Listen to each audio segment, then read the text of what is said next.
Is this thing on? Come on, Kara. Hey kids, Quinn here. And Kara. Just kidding, it's just me. Oh, hey kids, it was so good to see you last week. Loved your Facebook posts of you guys doing church at home or at home church. I saw you coloring your pictures. I saw you worshiping with Todd and Linda when they were singing. I even got some letters in the mail from kids this week, and that was really fun. Awesome. Remember, if you send me a letter or a card or a color picture, I will write you back. So that was fun. So Pastor Scott today talked about betrayal, which is, it just reminds us of how sad it is when we don't treat each other kindly. And so we're going to focus on kindness this week and how important it is to be kind to each other. I know we're all cooped up together, so I think this will be a good focus for the week. I've got a couple of activities for you to do that you can do inside, and then a couple that you could do outside.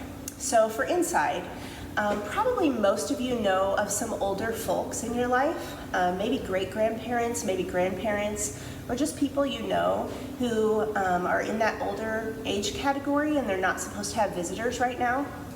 It would mean so much to them for you guys to make them something, color them a picture, get out your scissors and glue and make something special for them and send it to them in the mail.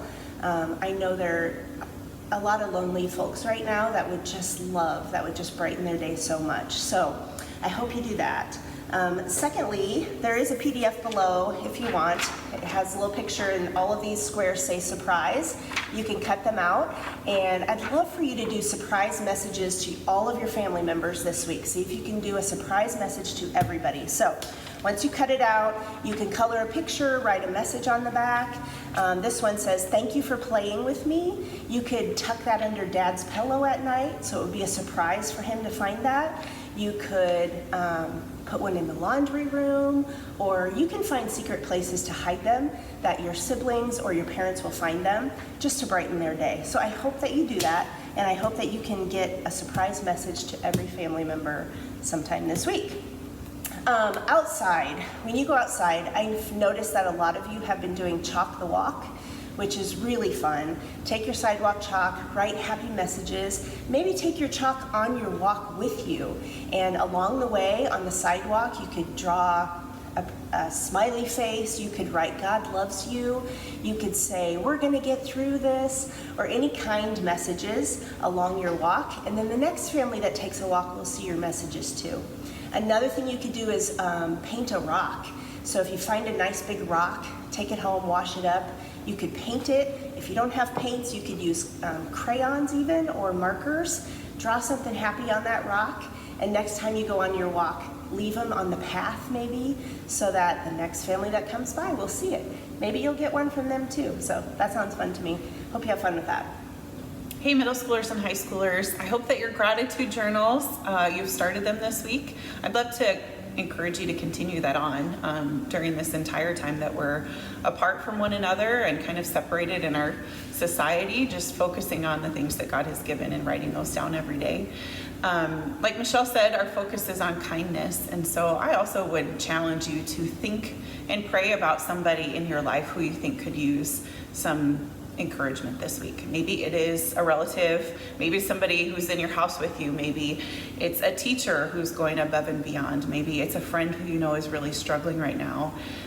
Whoever it is that God brings to mind, reach out to them, write them a note, send them a text, send them an email, let them know how much they mean to you, and give them some words of encouragement, because I think kindness is really important to the Lord, and it's a good exercise for all of us. So also below I have a link to a Bible study if you want to dig a little bit further into this idea of kindness this week. I encourage you to check that out.